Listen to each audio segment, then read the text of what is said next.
ત્યારે tax slab રજૂ કરવામાં આવ્યા છે।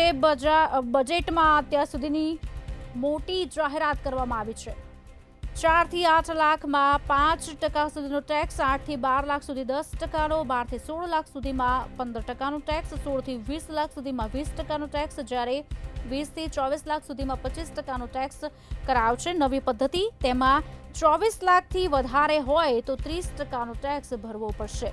બજેટમાં મધ્યમ વર્ગને મોટી રાહત આપવામાં આવી છે।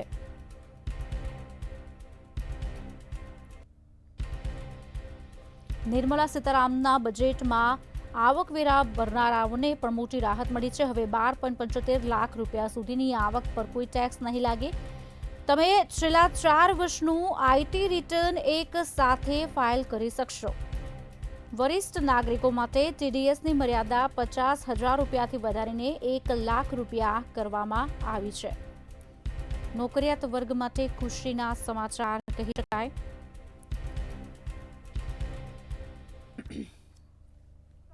2025-26નું બજેટ છે તે રજૂ કરવામાં આવ્યું છે। બજેટ રજૂ થતાની સાથે જ જાણે લોકોમાં એક ખુશી હોય તેવી રીતેનો માહોલ જોવા મળી રહ્યો છે। જેસીસીઆઈના પ્રેસિડેન્ટ આપણી સાથે છે, તેમને પૂછીશું કે બજેટ કેવું લાગ્યું। સર, બજેટ રજૂ થયું એ કેવું થયું? ધાર્યા કરતાં સારું હતું કે એક્સપેક્ટેશન કર્યું હતું કે આવું બજેટ આવશે? બજેટ ધાર્યા કરતાં ખૂબ જ સારું હતું।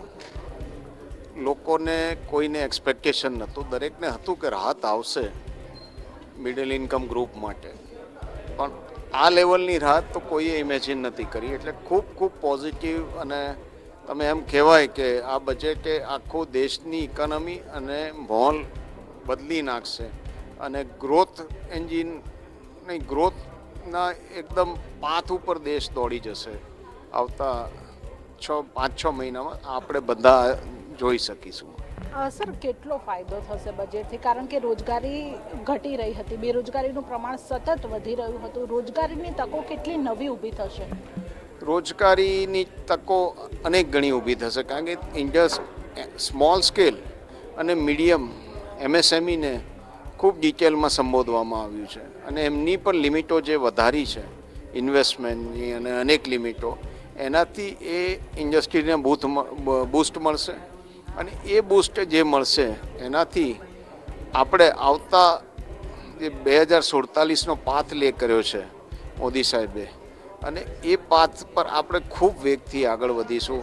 અને આમાં જે દરેક સેક્ટરને સંબોધ્યા છે, ટેક્સેશનને સંબોધ્યું છે, સિમ્પ્લિફિકેશનને સંબોધ્યું છે, દરેકની લિમિટો ચેન્જ કરી છે, એનાથી ઇકોનોમીને ખૂબ બૂસ્ટ આવશે, અને બેરોજગારીમાં પણ ખૂબ જ હાઈ ઘટાડો થશે। ટેક્સ સ્લેબમાં ફેરફાર કરવામાં આવ્યા છે। 7 એવા ટેરિફો છે કે જે દૂર કરવામાં પણ આવ્યા છે। કેટલો આનાથી ફાયદો કેટલો? ટેક્સ સ્લેબ્સ અને ટેક્સ ટેરિફ્સ હજુ અમારે ડિટેલમાં જઈને સમજવાના છે, પણ કોઈ પણ લેવલે જે પ્રાઇમા ફેસી મારું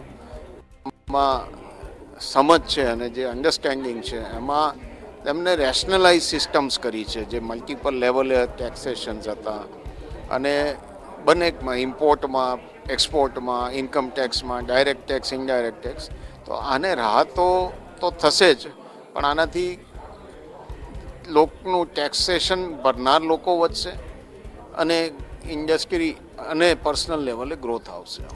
સર, બજેટમાં બિહારનું નામ વારંવાર આવતું હતું, તો એવું લાગ્યું કે બિહારને વધુ મળ્યું હોય? બિહારને પૈસાનું નામ નહોતું આવ્યું, પણ 2-3 ઇન્સ્ટિટ્યૂટ મળેલા છે, અને આઈઆઈટીની સીટ વધારી એમણે।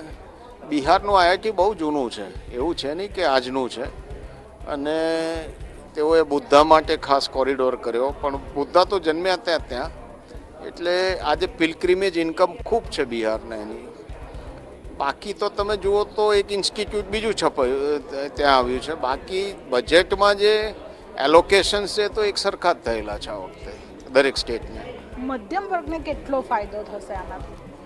મધ્યમ વર્ગને ઘણો ફાયદો થશે, કારણ કે આજે માણસ 7 લાખ પછી ટેક્સ ભરતો હતો, હવે 12 લાખ સુધી એને ફ્રી થઈ ગયું, એટલે જે ટેક્સેશન અમાઉન્ટ છે એ એની લાઈફસ્ટાઈલને અપ કરવામાં વપરાશે।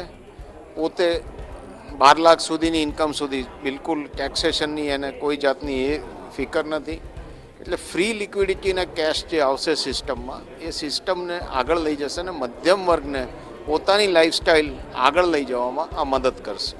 એટલે થેન્ક યુ સર. તો મધ્યમ વર્ગને આ બજેટથી ખૂબ જ ફાયદો થયો છે અને લાઈફસ્ટાઈલ છે તેમાં પણ ઘણો એવો ફેરફાર આવશે. એટલે કે આ બજેટથી તમામ જે વર્ગને આમાં સાંકળી લેવામાં આવ્યા છે તેનાથી બજેટથી જે ભારતની જે બેરોજગારી છે તેમાં પણ ઘટાડો થશે અને અનેક સેક્ટરમાં આ બજેટથી ફાયદો થશે. એટલે કે ભારતની ઇકોનોમી છે તેને બૂસ્ટ મળશે તેવું જે જીસીસીઆઈના પ્રેસિડેન્ટ હતા તેમનું માનવું છે.